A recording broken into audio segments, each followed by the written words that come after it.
This is an indie podcaster production. आई, सुबह सुबह कैसे बोल रही हो? अभी बाबा को जरूरी काम से बाहर जाना है और तुम।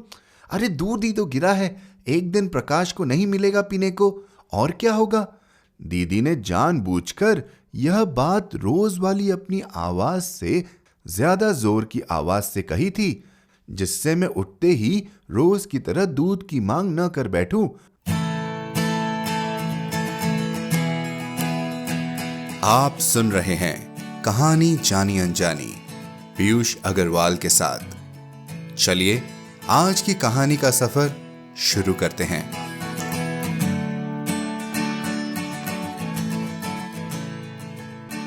नमस्कार दोस्तों, नए साल में कहानियों का कारवां चलाते हुए मैं आ गया हूं एक और कहानी के साथ। लेकिन कहानी से पहले आप सबके कुछ प्यार भरे पैगाम। इंस्टाग्राम पर जरीन ने हमें लिखा है कि उन्हें कहानी जानी अनजानी पर कहानियां सुनकर उनके पिताजी की याद आती है, क्योंकि बचपन में वो भी इसी तरह कहानियां सुनाते थे। उन्हें मेरी आवाज में कहानियों का नाट्य रूपांतरण भी बहुत पसंद है। धन्यवाद जरीन जी। वहीं YouTube के जरिए सुनीता सचदेवा जी ने विनोद शाही जी की कहानी अंतरात्मा का चोर सुनकर कहा, विनोद शाही जी वास्तव में हिंदी साहित्य के समुद्र के अनमोल मोती है। भावपूर्ण शैली और नाटकीय रूप में कहानी कथन तथा उनके विचारों को हम लोगों तक पहुंचाने के लिए पीयूष जी आपका बहुत बहुत धन्यवाद। सुनीता जी आपका भी धन्यवाद इतने प्यारे संदेश के लिए। तो यूं ही हमें लिखते रहिए, Instagram, Facebook, YouTube, Apple reviews या जहां कहीं भी आपका मन करे। आप ईमेल भी कर सकते हैं hello@piyushagarwal.com पर। हमें आपके पैगाम हमारे एपिसोड्स में पढ़ने में और भी मजा आता है। अब चलिए शुरू करते हैं आज का एपिसोड। आज हम ले आए हैं सिर्फ कहानी नहीं, बल्कि कहानी के पीछे की भी कहानी। जी हां, हमारा आज का एपिसोड है इंटरव्यू स्पेशल एपिसोड, जिसमें हम बातचीत करेंगे वंदना राग जी के साथ। उनकी कहानी देवा रे देवा पर। देवा रे देवा कहानी बहुत सी बातों पर रोशनी डालती है, खासकर वो जिन्हें हम अपनी रोजमर्रा की जिंदगी में अनदेखा कर देते हैं। वंदना राग जी मूलतः बिहार के सिवान जिले से है। इनकी पहली कहानी हंस में 1999 में छपी और फिर निरंतर लिखने और छपने का सिलसिला चल पड़ा। इनकी कहानियों की 4 किताबें प्रकाशित हो चुकी है। यूटोपिया, हिजरत के पहले, ख्यालनामा और मैं और मेरी कहानियां। इसके अलावा अनेक अनुवाद कर चुकी हैं और अखबारों में सामाजिक और राजनीतिक विषयों पर लिखती रहती हैं। बिसात पर जुगनू इनका पहला उपन्यास था। इनके बारे में और जानकारी के लिए जाएं हमारे वेबसाइट piyushagarwal.com पर। तो चलिए शुरू करते हैं आज की कहानी का सफर। देवा रे देवा, वंदना राग। बुरा वक्त टोनो की शक्ल में हमारे घर आया। आई को सोने में जड़ी मूंगे की अंगूठी पहनाना जरूरी माना गया। दिवाकर पंडित के 4 साल तक पीछे पड़ने पर आई ने अपनी शादी में मिले कान के फूलों को बेचकर अंगूठी बनवाई।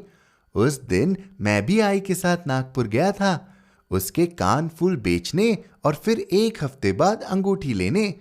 आई ने सुनार के हाथ में कान फूल देने से पहले दुकान में टंगे शीशे में अपने को देखते हुए कान फूल अपने कानों से सटाए थे और तुरंत नकार में सिर हिलाते हुए उन कान फूलों को सुनार की हथेली में उलीच दिया था।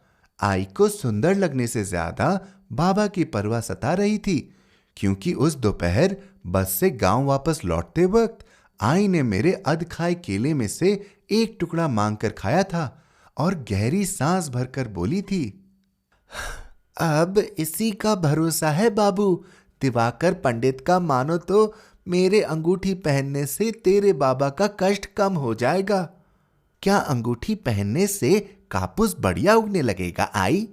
मैंने आई से पूछा था, क्योंकि गांव के सब जन आपस में बात करते थे कि बाबा के सारे कष्ट कापूस ठीक से न उगने से पैदा हुए हैं। मतलब सारी परेशानियों की जड़ में वही कापूस था। बाद में बाकी बातें बढ़ उससे जुड़ती चली गई। बाकी बढ़ने वाली बातों में बाबा को खांसी का न जाने वाला रोग का लगना था। मेरी प्यारी गाय काली का दूसरे किसी गांव में बेचा जाना था और दीदी जो मुझसे 6 साल बड़ी थी, का 11वीं की पढ़ाई को छोड़ घर पर लौट आना भी था। हमारे गांव में हाई स्कूल नहीं था, इसलिए दीदी चिंचोली में बुआ के घर रहकर पढ़ती थी, मगर उसकी पढ़ाई का खर्चा बाबा देते थे। 2 साल से जब से बाबा ज्यादा परेशान रहने लगे थे, वो दीदी को पैसा नहीं भेज पा रहे थे। पता नहीं दीदी को इसके बाद क्या सूझा कि वह एक दिन बुआ को यह बता बाबा याद कर रहे हैं। चिंचोली से गांव तक जाने वाली बस पकड़ घर लौट आई। हम सब आश्चर्य से भरे घर के बाहर चले आए। जब हमें दीदी की पुकार सुनाई पड़ी, आई ने दीदी का हाथ बहुत धीरे से पकड़ उसका बैग अपने हाथ में लेकर पूछा था, कैसे, क्यों आ गए अचानक? दीदी ने बाबा को देखते हुए कहा था, बहुत लाड से। वह बाबा को और बाबा उसे बहुत लाड करते थे, इतना कि कई बार मैं जल उठता था। बाबा, पढ़ाई खत्म है, छुट्टियां लग गई। कितना अजीब था, बाबा ने उससे पलट कर नहीं पूछा, साल के बीच में छुट्टियां कैसे लग गई तेरी, बल्कि उसका जवाब सुन न वे खुश हुए न दुखी। घर के बाहर वाले अहाते में बैठ सिर झुकाए जमीन ताकते रहे। दीदी का यूं लौट आना बाबा या आई को अनहोनी नहीं लगी, बल्कि दीदी का रोज वहां होना हम सबकी जिंदगी में ऐसे समा गया जैसे दीदी कभी हमें छोड़ यहां से चिंचोली गई ही नहीं थी। प्रकाश, मैं तो उसी दिन आने वाली थी रे, जिस दिन मेरे कमरे की खिड़की पर रखा मुंह देखने वाला आईना नीचे गिरकर टूट गया था। आईने के टूटते ही मुझे सबसे पहले बाबा की याद आई थी और मैं समझ गई थी अब मुझे लौटना ही होगा। वो तो मेरे कपड़े भीगे थे, उसी दिन मैंने उन्हें धोकर सूखने को डाला था, इसलिए 2 दिन की देरी हो गई। आई की अंगूठी दीदी के घर लौट आने के बाद ही बनवाई गई थी और आई को ऐसा करने के लिए दीदी ने ही मजबूर किया था। दीदी ने ठीक ही किया था, क्योंकि नागपुर से लौटने के बाद अंगूठी पहनी आई कुछ निश्चिंत दिखती थी। बाबा की खांसी में आ रही लगातार कमी भी उसकी निश्चिंतता बढ़ा रही थी और बाबा का अब घर के बाहर वाले जामुन के पेड़ के नीचे बैठ अपने बचपन के मित्रों से बात करना बड़ी अच्छी बात थी। मैं उनके आसपास ही मंडराता रहता था।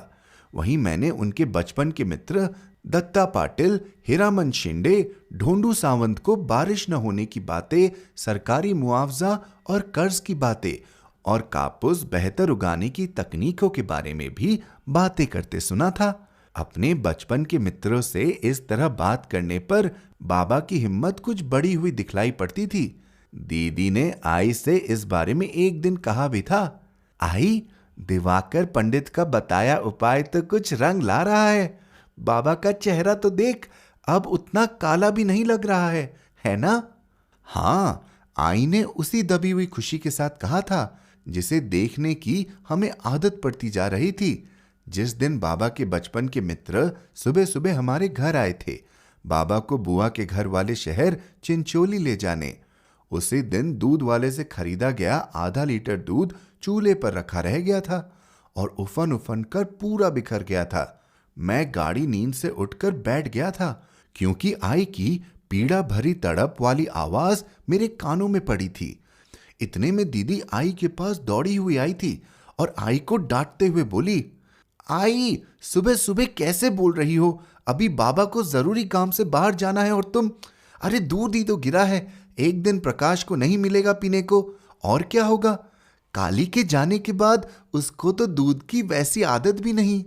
दीदी ने जानबूझकर यह बात रोज वाली अपनी आवाज से ज्यादा जोर की आवाज से कही थी, क्योंकि यह उसका मुझे इशारा करने का एक तरीका था, जिससे मैं उठते ही रोज की तरह दूध की मांग न कर बैठूं और आई को कम से कम नहीं होने या नहीं दे पाने के अनेक दुखों में से एक से बचा लूं। मैं दीदी की इस तरह वाली इशारे की भाषा को खूब समझने लगा था, क्योंकि दीदी घर के कामों से फुर्सत पा अब मुझे पढ़ाने का काम भी करने लगी थी। पढ़ाने के दौरान मुझे वह कई तरह की बातें सिखाती जाती थी और उस वक्त उसका चेहरा अजीब सी चमक से भरा उठता था। जब वह मेरी आंखों में आंखें डाल कहती थी तो मैं उससे आंख नहीं मिला पाता था और कह उठता था, जो तू बोलेगी वही करूंगा। उस वक्त मेरा जी करता था मैं उसके पैरों में अपना सिर रखकर वैसे ही रोने लगूं जैसे आई मंदिर के देवा के चरणों में अपना सिर रखकर रोती थी और कहती जाती थी, सब ठीक कर दे देवा, सब ठीक कर दे देवा, अब और कितनी परीक्षा लेगा। बाबा जब अपने बचपन के मित्रों के साथ चिंचोली जाकर लौटे थे तो उत्साह से भरे हुए थे। घर आने से पहले उन्होंने चिंचोली के बाजार से हमारे लिए नमकीन और मिठाई खरीदी थी। उसे हमारे बीच बांटते हुए वे अपनी खांसी के बावजूद चहक कर बोले थे, अरे धनंजय पाटिल, वही तुम्हारी बुआ के रिश्ते वाले ने 50,000 का वादा किया है, अभी 10,000 की मदद भी की है। अब बोलो तो खेत बचा भी कितना है अपना, उतने के लिए इतनी मदद भी बड़ी है। कम से कम बीज खरीदने की हिम्मत तो आई है, बाद में खाद का इंतजाम करेंगे। अब अगले साल की तैयारी में लग जाना है, पिछला नुकसान सोच सोच कर हड्डी नहीं गलानी है। जब वह यह सब कह रहे थे तो आई ने उन्हें कुछ याद दिलाने के लिए टोकना चाहा था। सरकारी?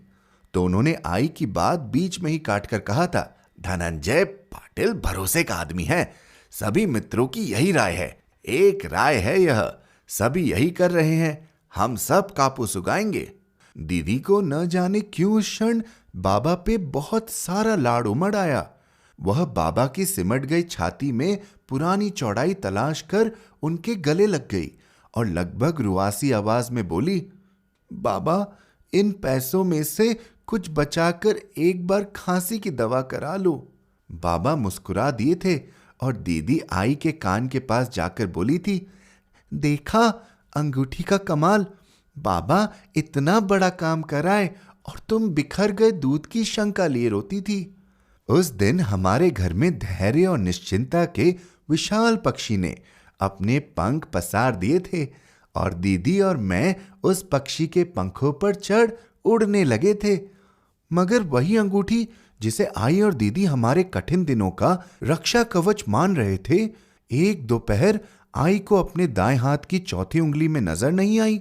न जाने कब किसी काम को करते हुए वह आई की उंगली से फिसल गई थी। हमें तो तब पता चला जब हैरान सी दिखती आई बाबा को खिला पिला बाजार भेज, हमें भी भाकरी और चटनी परोस खुद खाने बैठी। दीदी और मैं उस वक्त नागपुर शहर की बातों में लगे हुए थे। कैसे हमें बड़े शहर पसंद नहीं, कैसे हमें इतनी खुली जगहों की आदत है और कैसे हम बड़े शहर में जाने पर खो जाने जितने गंवार अभी भी बने हुए हैं। दीदी तू भी अभी भी खो जाएगी चिंचोली में रहने के बाद भी। हाँ रे, दीदी हंसी थी, चिंचोली कोई नागपुर थोड़ी है। तभी आई की धीमी सिसकियां हमें सुनाई पड़ी और खाते खाते रोने से भाकरी उसके गले में अटक आई। वह अब जोर जोर से खांसने लगी थी। अब क्या होगा?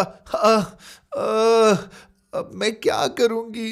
अब मैं क्या करूं? क्या हुआ आई? हम चौंक गए थे और उसे पानी पिलाने लगे थे। मैं कैसे इतनी लापरवाह हो गई? पता नहीं ज्यादा तोड़ देने वाली खबर क्या थी, आई की लापरवाही की सूचना या रक्षा कवच के खो जाने की दहशत।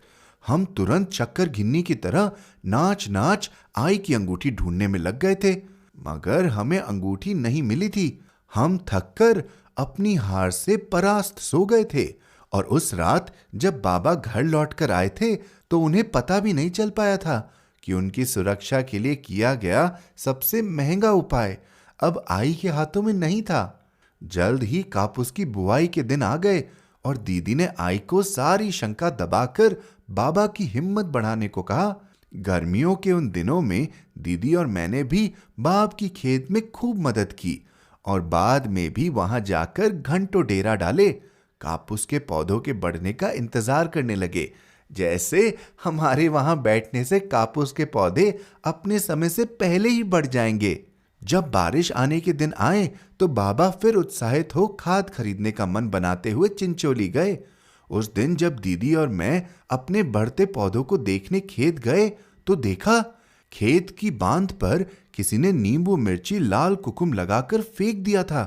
दीदी ने मुझे उस फेंकी हुई चीज पर पैर रखने से मना कर दिया था और हम बिना खेत घूमे लौट आए थे।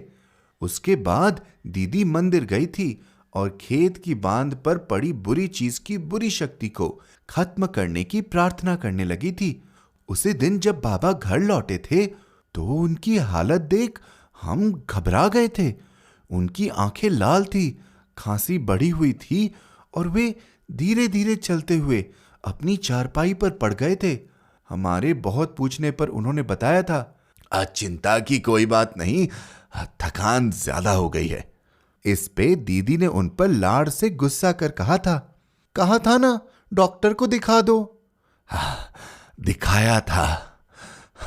वो बड़ी मुश्किल से हांफते हुए बोले थे, कह रहा है अब नागपुर दिखाओ। पीले रंग के धामन सांप को अपनी चारपाई पर गुड़ी मुड़ी सोते देख आया था। बहुत गांव वाले हमारे यहां जमा हो गए थे और कहने लगे थे, अरे ये तो देवा का आशीर्वाद हो गया, अब देखना कितने चटपट दिन सुधरते तुम्हारे।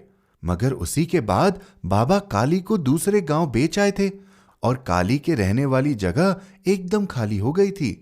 उस दिन सांप को इतने पास से देखने के बाद दीदी और मेरा खून हमारे भीतर ही जम गया था और दीदी बोली थी, प्रकाश जब बहुत डर लगता है तो ऐसे ही खून जम जाता है, एकदम मर गए हो जैसा। बाबा जिस दिन अपने बचपन के मित्र दत्ता पाटिल के साथ नागपुर जाने वाली बस में बैठे थे, ठीक उसी दिन दोपहर में दीदी आई को बिना बताए गांव वाली अपनी सहेली से मिलने चल दी थी और जब वह वापस आई तो उसका चेहरा चिंता से लाल हो रहा था। आई उसे देखते ही चिल्लाने लगी थी, क्या हुआ? आई दीदी आई को जमीन पर अपने पास बिठाते हुए बोली, आई वो जो नीले रंग की मेरी पंजाबी ड्रेस है ना, उसका दुपट्टा सुबह से नहीं मिल रहा था।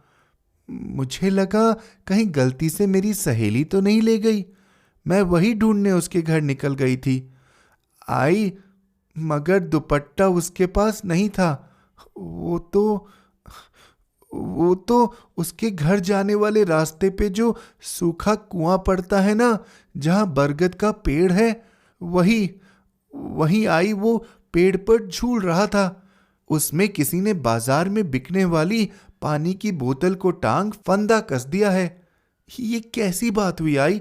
मेरा दुपट्टा वहां कौन ले गया? इसका मतलब क्या हुआ आई? है आई सिर पर हाथ रखे गिरने सी दिखी। हे देवा देवा, अब ये किसने क्या कर दिया? अरे मेरी बेटी क्या देख कर आ रही है, अब क्या होगा? दीदी और आई को एक दूसरे को समझाते हुए वहीं बैठा छोड़ मैं दीदी की बताई वाली जगह पर गया था। दीदी के दुपट्टे से झूलती वह बोतल नजर आई थी। बोतल को बहुत बार देखने पर मुझे बोतल के अंदर किसी आदमी का चेहरा दिखाई देने लगा था। मैं बहुत कांपते हुए तेजी से घर भाग आया था। उस दिन देर रात दत्ता पाटिल नागपुर से अकेले लौटे थे और हमें खबर दी थी, तुम्हारे बापू कल आएंगे, डॉक्टर ने उन्हें अस्पताल में भर्ती कर लिया है, जांच वगैरह करना है। जब अगले दिन भी बाबा नहीं लौटे तो दीदी मुझे ले दत्ता पाटिल के घर गई और उनसे बोली, काका अस्पताल का पता दो, हम बाबा को देखने जाएंगे। ओह, दत्ता पाटिल ने प्यार से मेरे सिर पर हाथ फेरते हुए कहा, कल तक रुक, कल तक वो नहीं आएगा तो मैं तुम लोगों को लेकर जाऊंगा। हमने और 2 दिन इंतजार किया और जब बाबा फिर भी नहीं आए तो हम दत्ता पाटिल के साथ उनका हाल लेने नागपुर चल दिए। अस्पताल के मरीजों की सूची में बाबा का नाम दर्ज था, मगर हमें कोई नहीं बता पाया कि बाबा कहाँ थे। कोई यह भी नहीं बता पा रहा था कि बाबा पलंग पर पिछले 4 दिनों से थे भी या नहीं। हमने उनका पहले पहल दाखिला कर इलाज करने वाले डॉक्टर से भी पूछा, मगर वह उतना ही बता पाया जितना हमें पता था। दिन भर अस्पताल में इंतजार करने के बाद गांव जाने वाली शाम की आखिरी बस में जब हम बैठे तो मुझसे रहा नहीं गया। मैं दीदी के कंधे पर झुक फफक पड़ा था। बाबा कहाँ गए दीदी? दीदी कुछ नहीं बोली थी, बस की खिड़की के बाहर न जाने क्यों देखती रही थी, आंख गड़ाए हुए। बाबा को बहुत अच्छी तरह जानने वाले बाबा के बचपन के मित्र दत्ता पाटिल ने उदास होकर कहा था, दुख मत कर बेटा, मैं उसे खूब समझता हूं, लौट आएगा। कहीं चला गया होगा। जो फिर भी नहीं लौटेगा तो हम ओके दोबारा ढूंढेंगे। और फिर 2 दिन बाद भी जब बाबा नहीं लौटे थे तो आई नहीं हमें धीरज रखने को कहा था और हमने नागपुर जाना छोड़ दिया था। गांव वालों ने थाने में रिपोर्ट लिखवाने को कहा तो बाबा के बचपन के तीनों मित्रों ने थाने में रिपोर्ट लिखाई थी। हीरामन पाटिल, वल्द रामनाथ पाटिल, उम्र 45 वर्ष, गांव इच्छापुर, दिनांक 10 अगस्त 2005 में नागपुर जनरल अस्पताल से लापता। बाबा की एक फोटो भी बाबा के मित्र हमसे मांग कर ले गए थे, जो उन्होंने थाने में जमा करवा दी। बाबा के लापता हो जाने के कुछ ही दिनों बाद दिवाकर पंडित के कहने पर आई को पहनाई गई मूंगा जड़ी सोने की खोई हुई अंगूठी मिल गई। आई के कपड़े के बक्से के पीछे से मैंने ही उसे ढूंढा था। ढूंढने तो मैं अपनी गोटिया गया था, मगर जब वहां पहुंचा तो देखा बक्से के पीछे वही अंगूठी पड़ी चमक रही है। बाबा के जाने के इतने ही दिनों में आई के माथे पर कितने नए निशान बन गए थे। वह बहुत दुबली भी हो गई थी। वह जब चलती, उठती, बैठती थी तो उसकी हड्डियां चटाक की आवाज करती थी। लगता था सब एक साथ टूट रही हो। मेरी आवाज सुन आई उन्हीं टूटने वाली आवाजों के साथ मेरे पास आई और चिल्लाई जैसे मैं कहीं बहुत दूर हूं उससे। मैंने जब जीत से भर आई की हथेली में अंगूठी रखी तो पानी से भरी उसकी आंखों में पत्थर उछाले जाने जैसी खुशी कौंधी। मगर दीदी उसके पास आ उसका कंधा थामे चुप बनी रही। दीदी, अंगूठी! मैं खुशी में चिल्ला रहा था, नाच रहा था, मगर दीदी तब भी चुप रही। बहुत दिनों बाद दीदी ने अंगूठी मिलने के बावजूद खुश नहीं होने का राज खोला था। प्रकाश, मैं क्या खुश होती रे। दिवाकर पंडित ने तो बहुत पहले ही मुझे बता दिया था, सोना खोना और पाना दोनों अच्छी बात नहीं होती है। दीदी ने ठीक कहा था शायद, क्योंकि आई ने सब कुछ ठीक हो जाने के लालच में बिना दिवाकर पंडित से उपाय पूछे हड़बड़ा कर अंगूठी मिलने के तुरंत बाद ही पहन ली थी और कहती गई थी, देवा अब सब ठीक कर दे देवा। मगर कुछ भी ठीक नहीं हुआ। अंगूठी मिलने के तुरंत बाद हमारे घर का पिछला हिस्सा जहां काली रहती थी एक दिन अचानक ही धसक गया। कोई आंधी तूफान भी नहीं आया था उस दिन। खेत में कपास खड़ा खड़ा सूख गया और उसकी डंठल सूखी टहनी जैसी कड़ी हो गई। बारिश कम आना इसकी वजह है, दत्ता पाटिल ने बताया था। इधर बुआ भी 2-3 बार धनंजय पाटिल का संदेशा पहुंचाई थी और रो रो कर वापस लौटी थी। देखो इधर दादा, मेरा भाई नहीं मिल रहा, उधर धनंजय पाटिल की दादागिरी। इन सारी उलझनों वाली घटनाओं के बीच इन दिनों मैं एक सपना देखने लगा हूं। रोज तो नहीं मगर कभी कभी ही। मैं अपने सपने में देखता हूं कि बाबा मर गए हैं। उन्हें तरह तरह से आंख बंद किए लेटा हुआ मैं देखता हूं। 4-5 बार उसी सपने को देखने के बाद जब मैंने दीदी को बताया तो बड़े दिनों बाद वो थोड़ा खुश होकर बोली थी, प्रकाश ये तो बड़ा अच्छा है रे, बहुत बहुत अच्छा। मैंने एक बार नागपुर के बड़े अखबार के एक पन्ने पर पढ़ा था, जब हम सपने में किसी को मरा हुआ देखते हैं तो उल्टा होता है। जानता है, जिसे हम मरा हुआ देखते हैं असली में उसकी उम्र बढ़ जाती है। बाबा आज तक लापता है।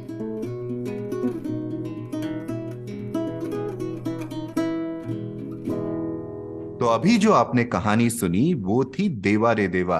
कहानी की लेखिका वंदना जी आज हमारे साथ जुड़ रही हैं कहानी के पीछे की कहानी सुनाने के लिए। वंदना जी, आपका स्वागत है कहानी जानी अनजानी के इस छोटे से मंच पर।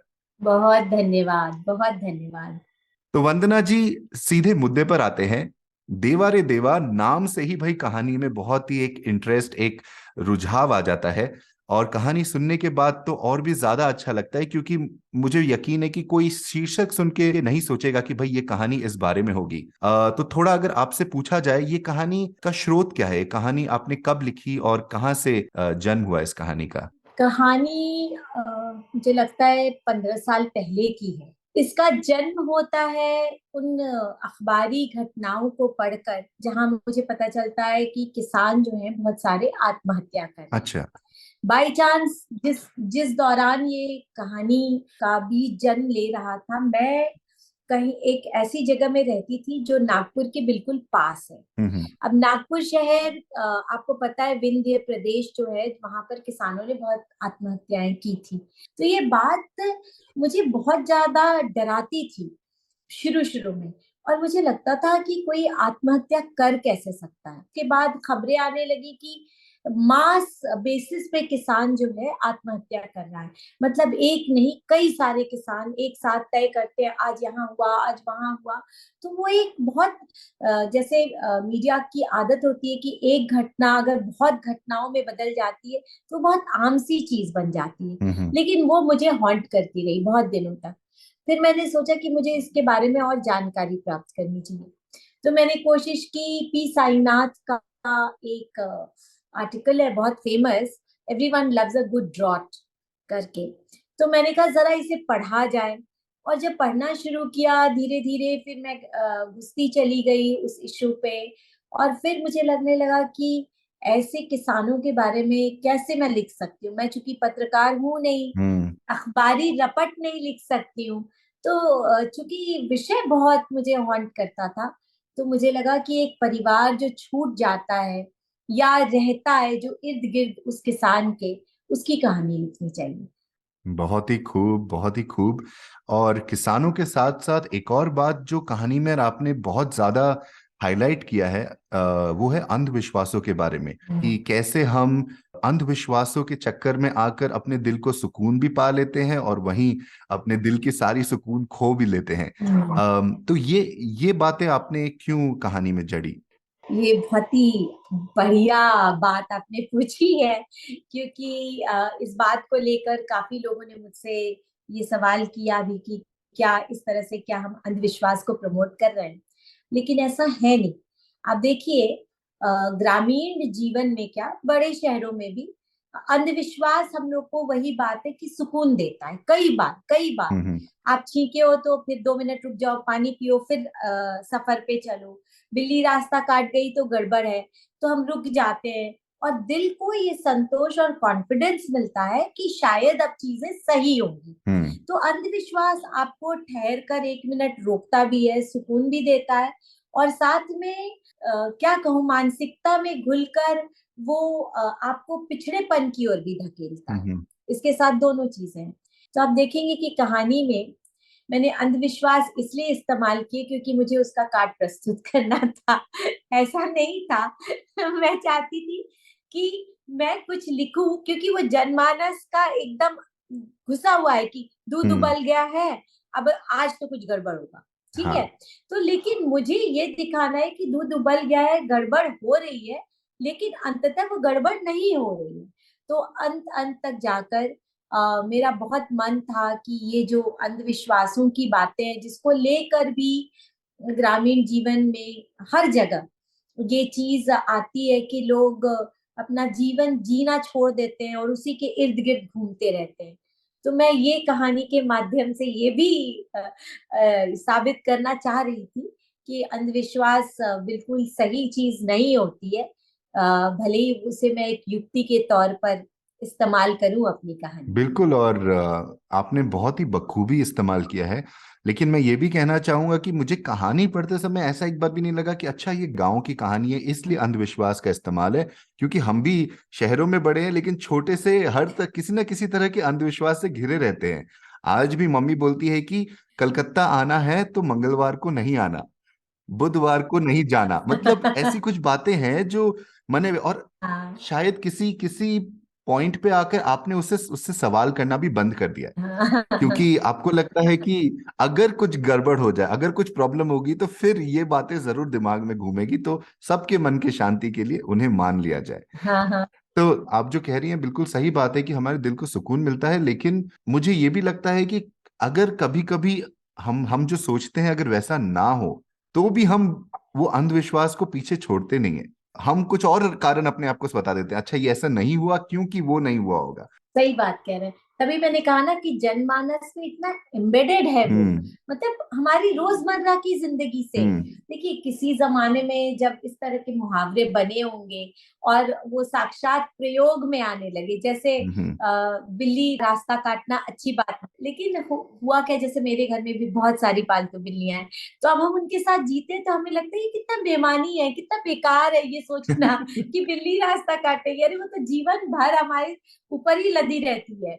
मेरी हम्म। इस कहानी के जितने पात्र हैं वो तो सब चीज एक्सेप्ट ही करते हैं, और मेरे ख्याल से हम्म। अंत में कहानी के जैसे वो होप ढूंढते हैं कि अंधविश्वास में कहीं ना कहीं हम्म। हमें होप मिले, कहीं ना कहीं जीने की इच्छा जागृत हो, कहीं ना कहीं हमें ये विश्वास हम्म। मिले कि जीवन आगे भी है। लेकिन कहानी का अंत ऑफ कोर्स आपने देखा ही कि किस तरह से बात को एकदम से पलट देता है, कि बिल्कुल। अंततः अंधविश्वास भी किसी काम के नहीं है, भले ही वो हमारे जनमानस में एम्बेडेड क्यों ना हो।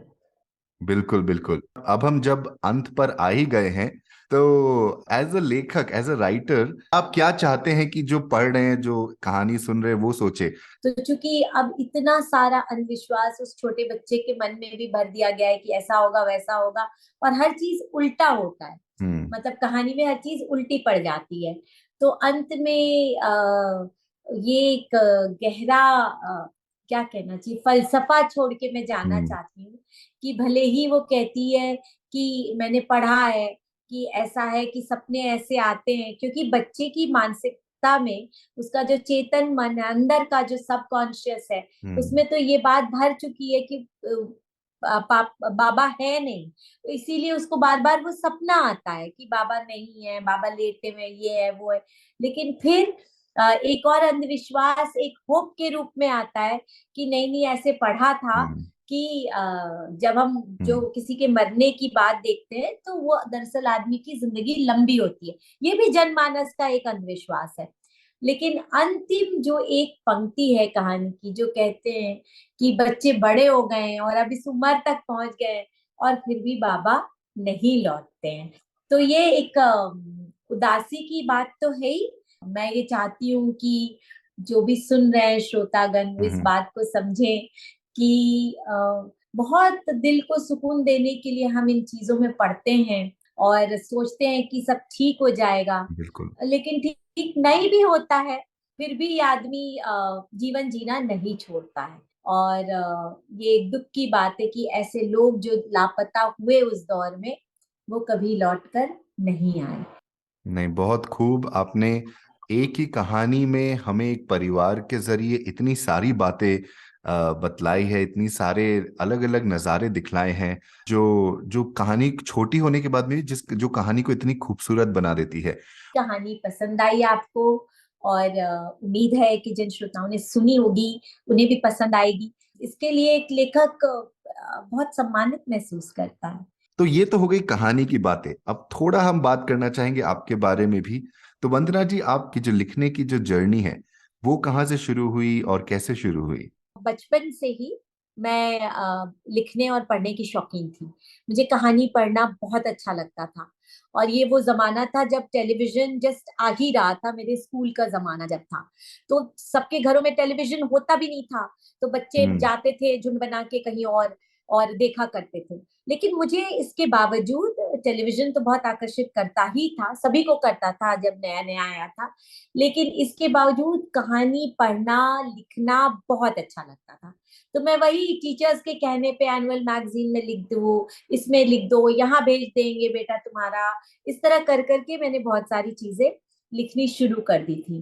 जी। फिर एक ऐसा वक्त आया जब मैं कॉलेज में गई, और जब मेरी शादी हुई, वो पीरियड मैंने लिखा ही नहीं, और इसके वो होगा 6-7 साल का पीरियड जब मैंने बिल्कुल नहीं लिखा, जब मुझे खूब लिखना चाहिए था, लेकिन समहाउ मेरी दुनिया जैसे बदलती है तो सारी सबकी दुनिया बदल गई, तो वो चीजें खत्म हो गई, लेकिन वो दोबारा शुरू हुई। तो वो जो पढ़ने का जो लिखने का कीड़ा था वो अंदर कहीं था, तो उसे हम्म। बाहर निकलना जरूरी था।